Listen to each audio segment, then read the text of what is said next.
Buenas tardes, vamos a hablar sobre la resonancia magnética nuclear de dos tipos de isótopos, el 19 de flúor y el 31 de fósforo, presentado por Ana María Ferrer, quien les habla, y Clara Valderrama. Vamos a hablar sobre qué es resonancia magnética nuclear, concepto y su uso. Hablaremos sobre las particularidades del isótopo 19 de flúor y del isótopo 31 del fósforo, dando ejemplo de ellos: límite de detección y límite de cuantificación, instrumentos, aplicaciones, ventajas y desventajas. La electroscopía de resonancia magnética nuclear se basa en la interacción entre núcleos atómicos bajo la influencia de un campo magnético externo y un campo electromagnético de una frecuencia determinada.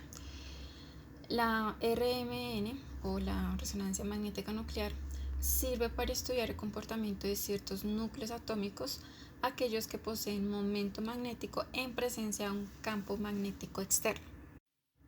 Dentro de las particularidades del isótopo 19 de flúor está en que es el único isótopo natural de este elemento con una abundancia de prácticamente del 100%, lo cual eleva la sensibilidad de las medidas.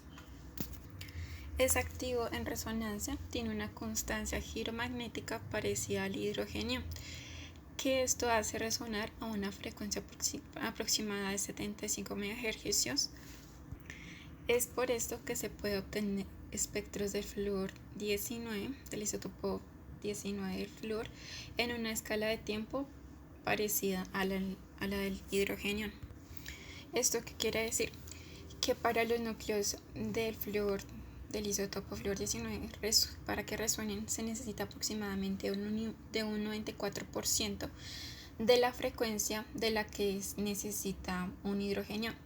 Es por ello que para medir un flúor 19, un equipo de 300 MHz operará a 282 MHz, así como uno de 500 MHz operará a 470 MHz.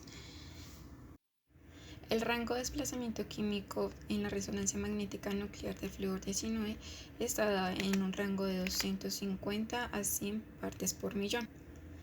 El compuesto de referencia usado para definir el cero de la escala de desplazamiento químico en la resonancia magnética de flúor 19 es usualmente el triclorofluorometano, puesto que el triclorofluorometano está bastante desapantallado por estar unido a un carbono y tres cloros muy electronegativos. En la lista que se ve, solo el flúor molecular A más 422.92 ppm y en el hexafluoruro de azufre los átomos de flúor están más desapantallados de electrones que el de la referencia. En general, los átomos presentes en las sustancias orgánicas están más apantallados de electrones que el compuesto de referencia y por ello aparecen desplazamientos químicos negativos. Como ejemplo de análisis, la sustancia que vamos a utilizar es la semicarbamazona del parafluoroacetofenola. La señal que aparece con valor 0 referente al desplazamiento químico, ese es el valor correspondiente al triclorofluorometano, que es la sustancia de referencia. Ya la señal a menos 113.4 partes por millón corresponde al único flúor que presenta la molécula. Sin embargo, la aplicación de la señal muestra que la misma es compleja, puesto que consta de 9 picos. ¿A qué se debe esto? Hay que recalcar o recordar que en el espectro de resonancia magnética para el hidrógeno se observa acoplamiento entre los hidrógenos y el flúor. Pues bien, ese acoplamiento también existirá en el espectro de resonancia magnética del flúor 19. Bien, ¿por qué sucede esto? El átomo del isótopo de flúor 19 está desdoblado por dos vecinos en orto con una constante de acoplamiento para hidrógeno-flúor a 8.8 Hz y por otros dos vecinos en posición meta cuya constante de acoplamiento está por 5.6 Hz. Entonces la señal será desdoblada en 3 o triplete por los hidrógenos en posición orto con una constante de acoplamiento de 8.8 Hz y luego desdoblada en 3 nuevamente, triplete por los hidrógenos en posición meta que está con una constante de acoplamiento de 5.6 Hz. ¿Qué quiere decir esto? Que la señal es un triplete. Respecto al isótopo 31 de fósforo, su número de spin es un medio, igualmente como el carbono 3 y el hidrógeno 1, tiene una abundancia de un 100%, posee una constante giromagnética de un 10,84 y para su medición, para la medición de este isótopo, si estamos utilizando si se va a utilizar un equipo de 300 MHz, este equipo estará como en funcionamiento para su detección a un aproximadamente de 121 MHz, a 500 MHz tendrá que estar funcionando a 202 MHz. Este tiene una constante de acoplamiento con el hidrógeno menor que el del isótopo del flúor y pues tiene un desplazamiento de un rango de 150 sobre 200, de 150 a 250 ppm. Aquí hay un ejemplo de un espectro de este tipo de isótopo en un análisis del fosfonato de dietilo. En este espectro se miran, se muestran un doble quintuplete producto del desdoblamiento en la señal en 2 por el hidrógeno que se ha unido al fósforo y este tiene una constante de 691,3 y en 5 por los 4 hidrógenos de los H2 hay un desacoplamiento, una constante de 8,9. Límite de detección y límite de cuantificación. ¿Qué es el límite de detección? Es la menor concentración del analito en una muestra que puede detectarse, pero que no es necesariamente cuantificarse bajo las condiciones establecidas de la prueba.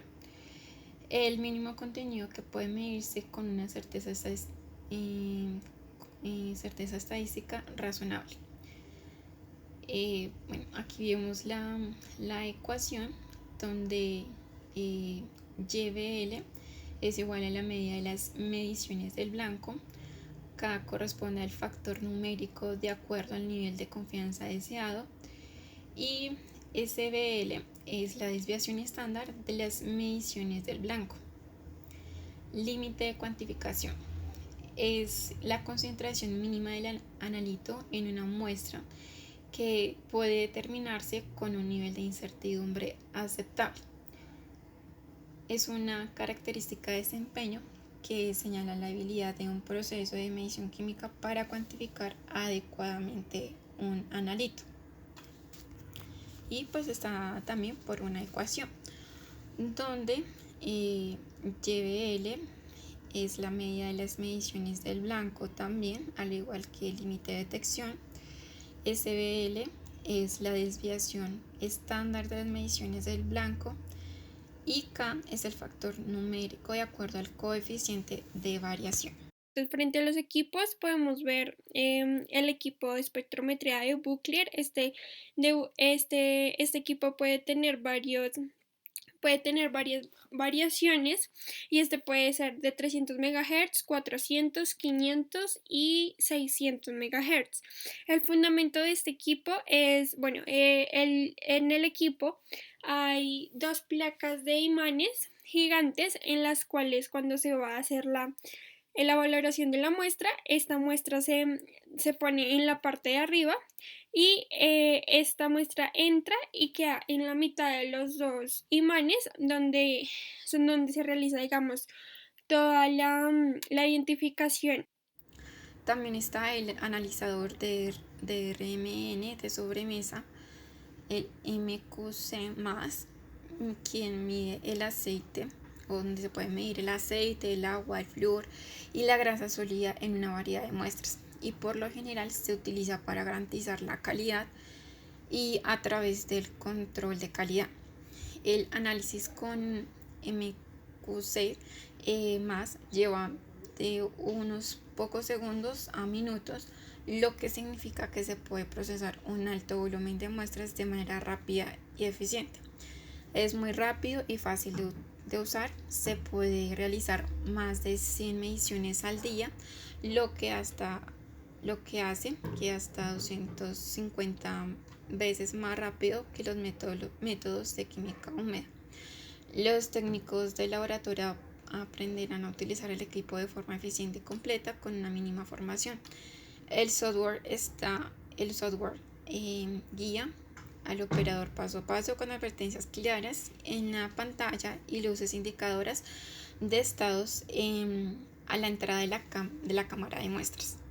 En el siguiente video se muestra cómo es el uso adecuado de este aparato.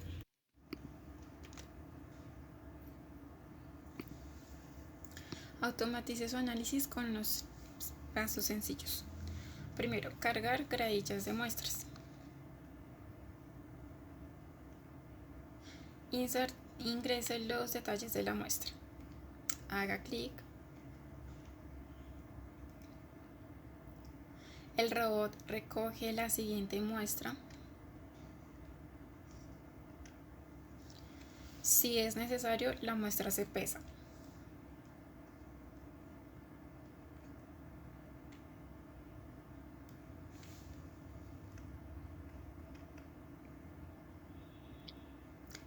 Es escaneada por el lector de código de barras. Se inserta en el MQC para la medición.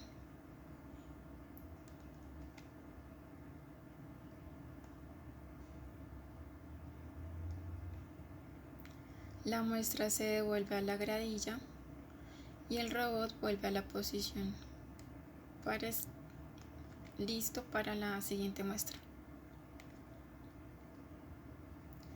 La muestra se puede acondicionar antes de medir. El robot se detiene automáticamente cuando se abre la puerta.